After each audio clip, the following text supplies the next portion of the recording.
Hi there folks, welcome back to another video. It's great to have you here.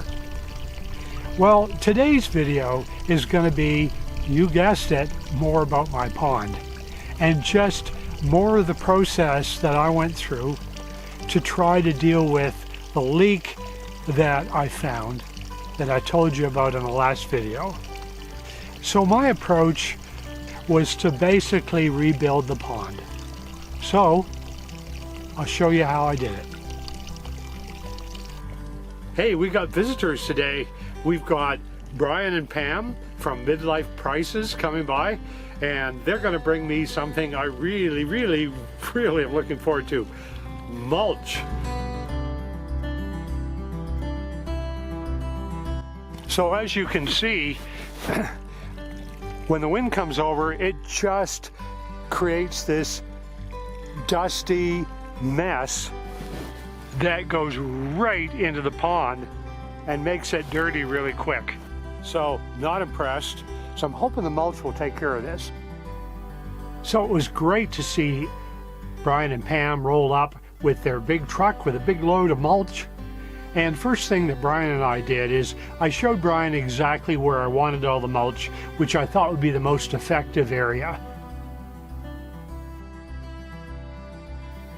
So then it was just a matter of the hard work of pulling all the mulch, or I should say shoveling all the mulch off the truck.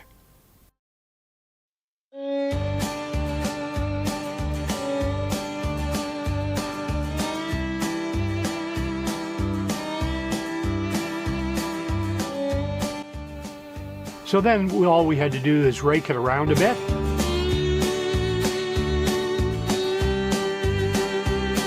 And look for foreign objects in the mulch. That's what Pam was doing here.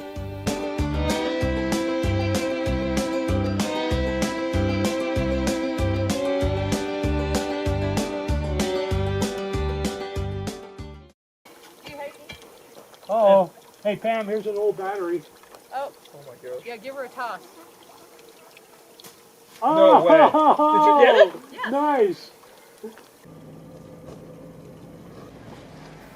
So before they left, Brian and Pam were nice enough to use jumper cables I had and jump my little Toyota Corolla.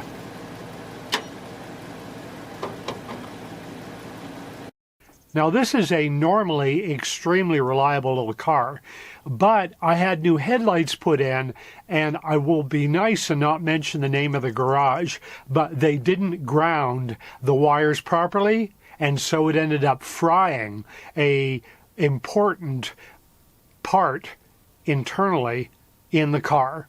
So I couldn't turn my headlights off. So naturally, of course, the battery ran down. And so I took the car to a much more qualified Toyota mechanic, and the great thing is it got all fixed.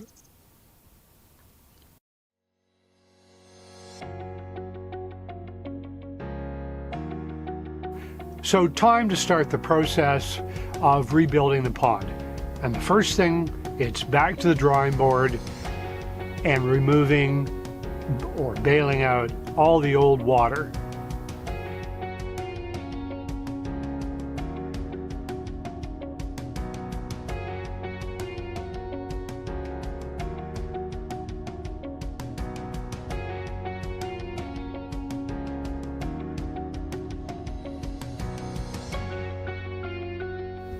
So once the big garbage barrels were filled with water, then from there I just put them in the gorilla cart and hauled water to my 12 Aleppo pines.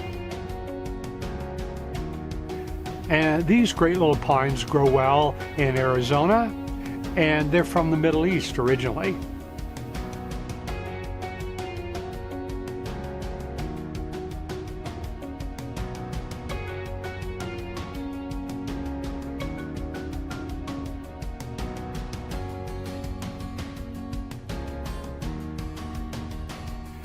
So next, it was time to remove the rock on a roll, and then to detach the pump.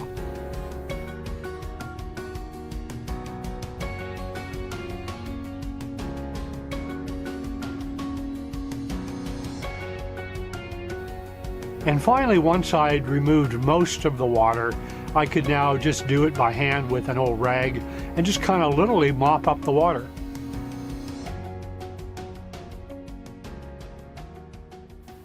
And of course, lots of dust and dirt had accumulated, and it was time for a bit of a sweep to take care of that. So here I'm removing what I call the sock, made out of rock on a roll.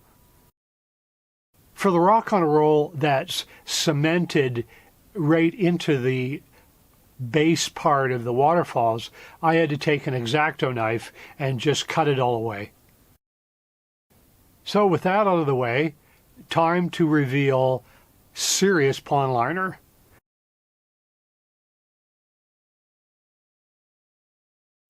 And it's from a company that most people know that make auto tires, Firestone. So this is a serious pond liner. So I'm hoping for better success with this one. It's big, it's thick, it's heavy, not cheap, and hopefully will do the trick and be puncture resistant. So now I'm searching for where the hose is and creating a hole for that. And of course, folks might say, well, okay, Don, there's going to be a lot of leakage through that. But not to worry, I have a plan with that. And that plan is essentially take the Flex Seal type of caulking and seal all around that. Next on the agenda is to take that beautiful big stone at the very head of the cataract section of the waterfalls and remove that. And then in order to build this up so that I can lay the new pond liner in there nicely, I've built this up with some stones and added some Flex Seal caulking to make it all stay in place nicely before I put the pond liner in there.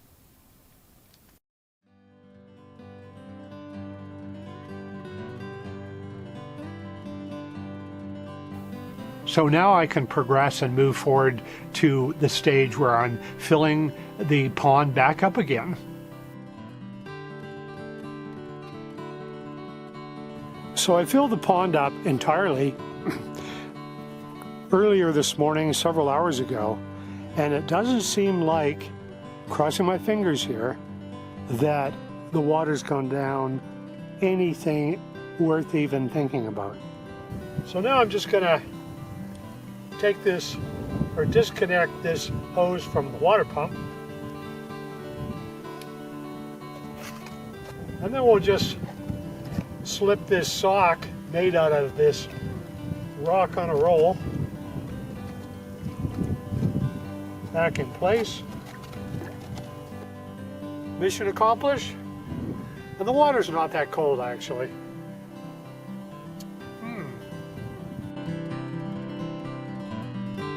Bath day should have been this weekend. Never mind. So next it's back to the drawing board with cutting pond liner. This stuff was noticeably harder to cut, but of course it was so much thicker, and that is a good thing.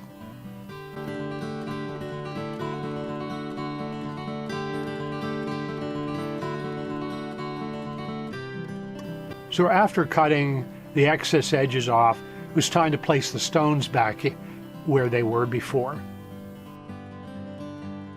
Always a bit tricky remembering how I had them, but I think I managed to do a decent job.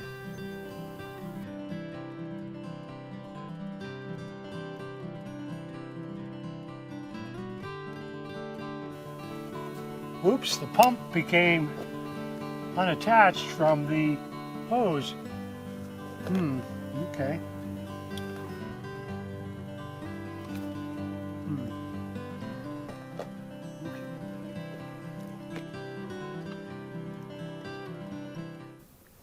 And of course you can note here that no sharp end of the rake is in proximity to the sensitive parts here of this pond liner. gonna have to do. Well, it's down in there anyway.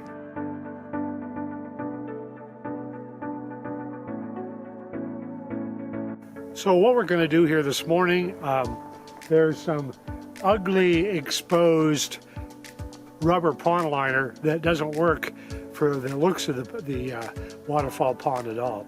So what I've done is I've found that there's some extra rock on a roll, and I'll show you in a sec, that is just lying at the bottom of the pond. And I thought, well, why can't I just cut that off and then make some patchwork repairs to make this look better.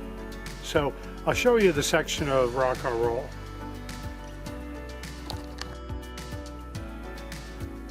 So what I'm going to do is cut about 56 inches long and about 12 inches wide, and that should give me enough to go ahead and do some patchwork on the waterfall pond there. Hopefully it'll work. Most importantly, I've been so leery after the other pond liner had punctures and leaked. So leery of anything sharp touching this pond liner.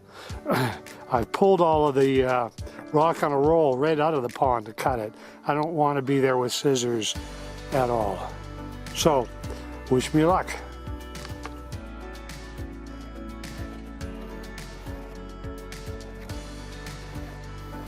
So I'm just using a 10-foot plastic downspout as a giant ruler to mark the area I want to cut on the rock on a roll.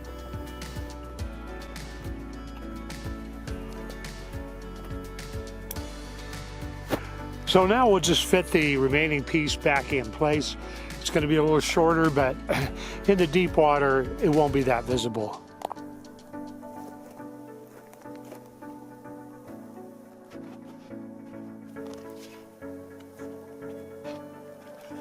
Got a lot of sealant here.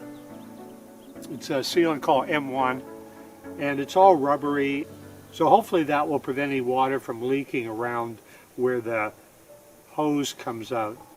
So I'm going to take all these rocks off and lay them out on the ground, and hopefully I'll remember the order that they're stacked in.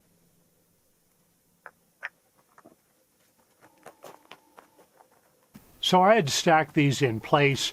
I'm not sure the word is dry fitted because they won't ever get cemented at this point, but I put them in place to know what was going to go where before I actually put the final double layer of pond liner in the cascade section. So since this pond liner in the cascade section is in fragments, I have to try to just make sure that where they come together, there's no place for leaks. So now what we're doing here, folks, is we're just creating little pools really carefully, and it's a balance between making them deep enough for my quail to bathe in, or to have a good drink, I should say, and having overflow on the edges. The beautiful thing about this solar pump is I can plug it in or unplug it really easily. So that means that I can now in real time see what the water's going to do. Well, I'm almost done with refurbishing my waterfall pond, and so I'm really encouraged. I'm very, very blessed, like a spoiled kid. So sometimes I get unthankful and grumpy, but that's human nature, unfortunately. And but for the most part, I just want to be super thankful and thank God that I'm doing well, and I'm living in a beautiful area. I put everything back in place, and it's really, really tricky just to make the water flow correctly. Much more technical than I like to be honest. But I did my best, and I hope it looks good now. And It's what I love most of all is I love this pond because it just draws so many interesting birds. And you know, you can imagine you're a bird in the desert and you hear this. But anyway, I'm so glad to have it back.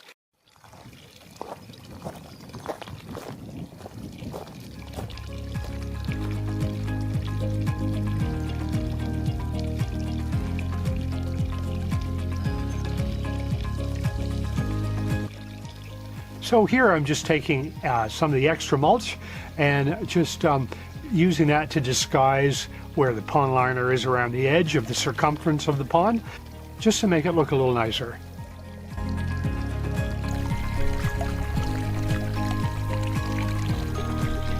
One of the things a lot of you folks mentioned was with this deep pond and steep sides, if a small animal falls into the pond, they have no way of getting out. And that was legitimate.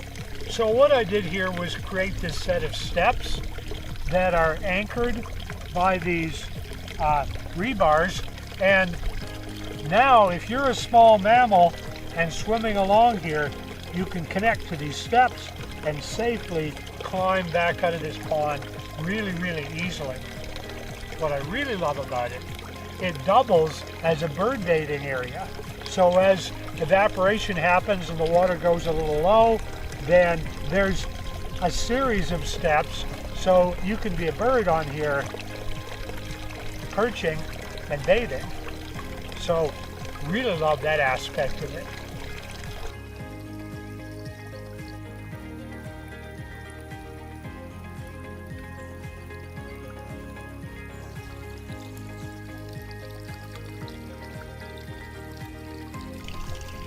So I hope you folks enjoyed this video as much as I did making it. This pond means so much to me. It's just an amazing, amazing little structure just because of what it brings to the yard.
Well, thank you very much, folks, for staying with me and watching the final episode of my wildlife waterfall pond and just sticking with me through that saga. So I just want to say thanks so much, and a special shout out to Brian and Pam of Midlife Prices. I'm going to put a link to their channel below, so you might want to check them out. They're building this really cool straw bale home, and they live only about 45 minutes from me. So very cool and great folks to know. Pam has her own channel called Simply Pam. You might want to check that out, just documenting what their life is like there. So if you enjoyed this video and want to see more, folks, hit the subscribe button and ring the notification bell. Give her a thumbs up, and we'll see you on the next video.